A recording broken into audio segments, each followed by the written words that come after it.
This is ninth, the F class, which it will finish before everybody else.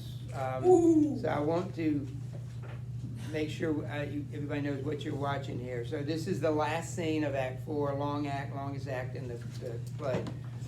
The battle has been won a lot. It's just he's tying up loose ends. So this is the scene about the gloves between Williams and King Henry, except King Henry is given his glove to Fluellen. So Fluellen and Williams will get into it. It's supposed to be comic. So Williams. I warrant it is tonight, you captain. God's will and his pleasure, Captain, I beseech you now, come at pace to the king. There is more good toward you per adventure than is your own knowledge to dream of. Okay, notice the direction. William to Fluellen, pointing to the glove in his own hat. Sir, know you this glove? Know the glove? I know the glove is a glove. I know this, and thus I challenge it. All right, notice it says Williams hits Fluellen. And Fluellen has no idea what's going on, except he was told by Henry that the glove that he's carrying belongs to a Frenchman that Henry killed or whatever. Well, that's funny, though. So Did he strike him with like a blade or with his fist? no, he didn't. He said he would give him a box on the ear. So Like Will Smith? that doesn't mean he's going to. Stop. No. It's a Shakespearean moment, right? Blood and orange traitor as any's in the universe world, or in France, or in England. Gower. How now, sir, you villain?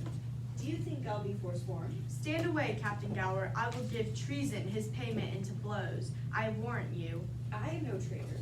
That's a lie in thy throat. I charge you in his majesty's name. Apprehend him. He's a friend of the Duke Alecton. Remember, that's what Henry told him, that the glove represented, he got that from a French Duke, Alencon, and whoever challenges it or ever wants it or sees it is a friend of Alencon, who's a Frenchman. So it's really convoluted. Oh, Lord. Warwick, I'll read Warwick. And how now, what's the matter?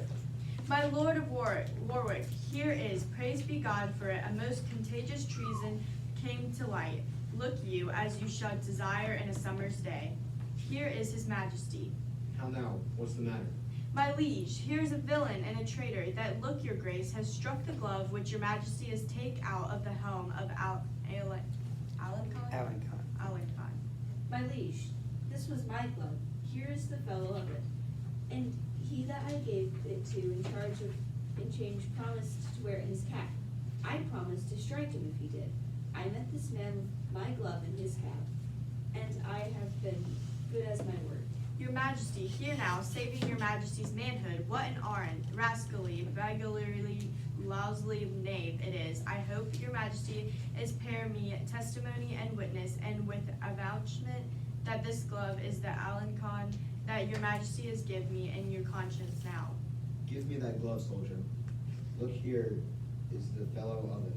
'Twas I indeed thou promised to strike, and thou hast given me most bitter. So you see, Henry has now revealed his identity to Williams about last night. I was the guy that you threatened to strike. And please, your majesty, let his neck answer for it, if there is any martial law in the world. How canst thou make me satisfaction? All offenses, my lord, come from the heart. Never came any from mine that might offend your majesty. It was ourself thou didst abuse. Your majesty came not like yourself. You appeared to me but as a common man. Witness the night, your garments, your lowliness, and what your highness suffered under that shape. I beseech you, take it for your own fault and not mine. For had you been as I took you for, I made no offense. Therefore, I beseech your highness, pardon me. So what's Williams' argument? I didn't. You lied to me. Right, yeah. Exactly. It's a legitimate one, Henry. Here, O Christ, fill this glove with crowns and give it to this fellow. Keep it, fellow, and wear it for an honor in thy cap, till I do challenge it. Give him the crowns, and captain, you must needs be friends with him. By this day and this night, the fellow has metal enough in his belly.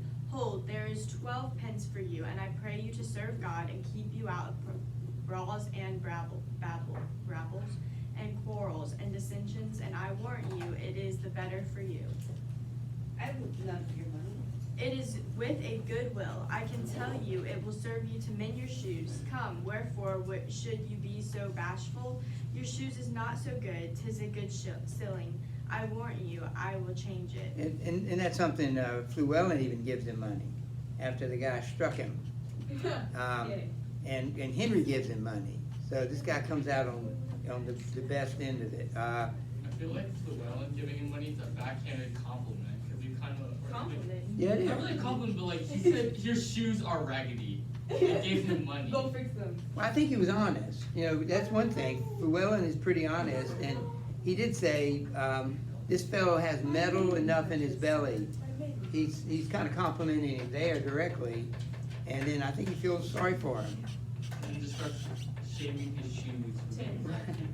It could be, yeah. All right, we need a herald. Me. No. Somebody who hasn't read, somebody that hasn't, all right, why don't we get over to Henry? All right, Henry.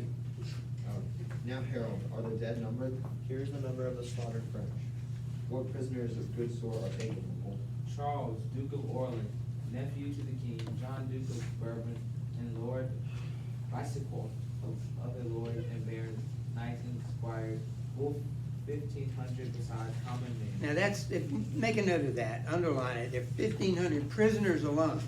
These are not dead, these are prisoners. And notice, you got Duke, you got two dukes, another lord, and all the nobles, those were all nobles, besides the common men, they didn't count that. All right, Henry.